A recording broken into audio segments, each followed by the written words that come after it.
بسم اللہ الرحمن الرحیم۔ عورتوں کے گناہ اور عذاب۔ 6 گنہگار عورتیں اور عذاب۔ عورتوں کا کثرت سے دوزخ میں جانا۔ عورتوں کے جہنم میں کثرت سے داخل ہونے کی وجہ ایک حدیث میں آئی ہے کہ حضرت ابو سعید رضی اللہ عنہ فرماتے ہیں کہ حضور صلی اللہ علیہ وسلم عید کے دن عیدگاہ تشریف لے گئے۔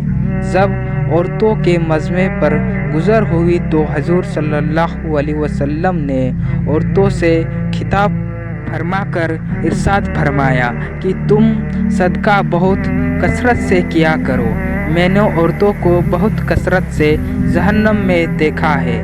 انہوں نے دریافت کیا، یا رسول اللہ، یہ کیا بات ہے؟ حضور صلی اللہ علیہ وسلم نے فرمایا کہ عورت نالت بہت کرتی ہے اور خاوند کی ناشکری بہت کرتی ہے۔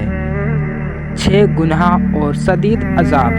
ہمارے پیارے نبی صلی اللہ علیہ وسلم نے جو 6 عورتوں کے گناہ اور عذاب کا ذکر کیا ہے وہ یہ ہیں۔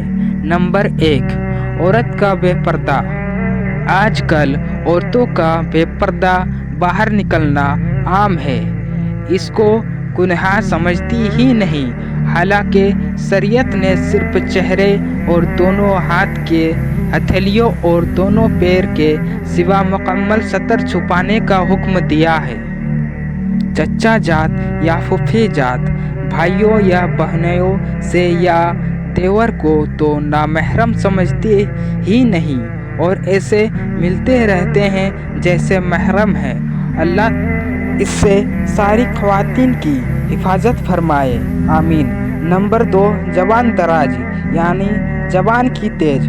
دوسری عورت کو اللہ کے رسول صلی اللہ علیہ وسلم نے دیکھا کہ وہ زبان کے بل جہنم کے اندر لٹکی ہوئی ہے۔ پھر آپ صلی اللہ علیہ وسلم نے فرمایا، یہ وہ عورتیں ہیں جو زبان درازی سے اپنے شوہر کو تکلیف پہنچایا کرتی تھی۔ بعض عورتیں چھوٹی چھوٹی باتوں پر اپنی زبان سے شوہر کو تکلیف پہنچاتی ہے۔ روایتوں میں ہے کہ جس عورتوں کا شوہر اس سے راضی نہیں ہے تو وہ گنہگار ہوگی۔ بات بات میں لڑنا اور شوہر سے بدتمیزی کرنا جیسے اس کی عادت ہو۔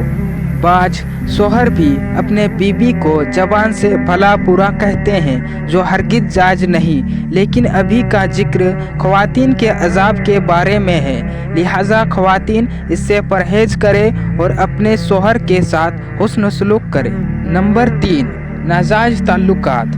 تیسری عورت کو حضور صلی اللہ علیہ وسلم نے دیکھا کہ وہ اپنے چھاتیوں کے بل جہنم میں لٹکی ہوئی ہے، اور آپ صلی اللہ علیہ وسلم نے فرمایا کہ یہ وہ عورتیں ہیں جو شادی شدہ ہونے کے باوجود دوسرے مرد سے ناجائز تعلقات رکھتی تھی۔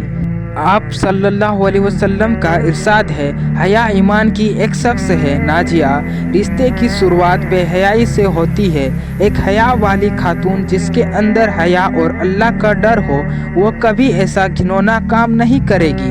بے پردگی اور ٹیلی ویژن بھی اس کی ایک اہم وجہ ہے۔ نمبر 4، پاکی کی خیال نہ رکھنے والی۔